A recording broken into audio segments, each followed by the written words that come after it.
Questions or comments? Seeing none, any other members wishing to speak to the bill? The honourable member for Calgary-Glenmore. Thank you very much, Madam Speaker. It is my pleasure to rise to speak to the second reading of Bill 11, the Lobbyists Amendment Act. These changes capture something that Albertans have known about and been concerned about for far too long. For far too long, powerful interest groups made backroom deals with the previous government that were made for private interests, not for the public good. These deals weren't always made transparently, and that's why Albertans wanted change.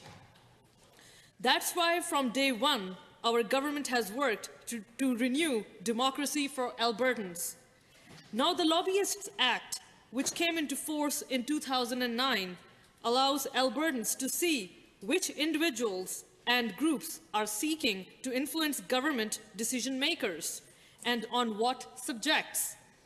The Act recognizes that lobbying public office holders is a legitimate activity, but seeks to bring transparency to this activity. When we formed government, we promised to ensure that transparency, honesty, and fairness would be more than buzzwords for us. And we have been fulfilling that promise from day one with our historic reforms to the way that corporations and unions interacted with the democratic process. We are continuing in our commitment to the principles of transparency and openness by modernizing and updating the Act. Our changes are informed by the work of the Standing Committee on Resource Stewardship in its review of the Act and the Office of the Ethics Commissioner's recommendations. The All-Party Committee found the same thing we did, that there were a number of important changes that could be made in order to update our lobbying legislation and ensure that we had the same transparency measures that exist in other provinces. The amended Lobbyists Act will restrict lobbyists from giving money, gifts, or other items that would place a public office holder in a conflict of interest. These rules would match the existing conflicts of interest standards that govern the conduct of all public office holders. This is so important as it will ensure that the old backroom deals, the old gifts in exchange for influence, will be prohibited. We believe in transparency and we believe in good government.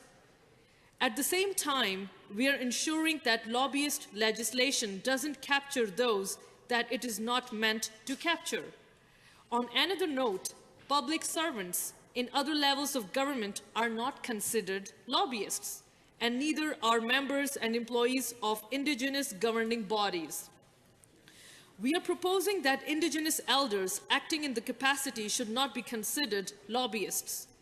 This is in line with exemptions that already currently exist, as public servants in other levels of government are not considered lobbyists, and neither are members and employees of Indigenous governing bodies.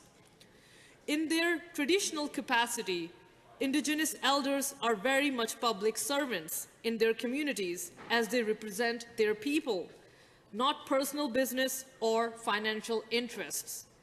I'm very excited to ensure that we continue to learn from the wisdom of our elders and to ensure that they aren't inadvertently caught up in lobbying legislation. I'm very pleased on our proposed changes to the threshold requirements. Organization lobbyists under the current Act are required to register if they, combined with anyone else in their organization, lobby for a total of 100 hours in a year. That's a huge amount of time when you think about it. How many phone calls, how many golf games, how many meetings can you get in before hitting the 100-hour threshold?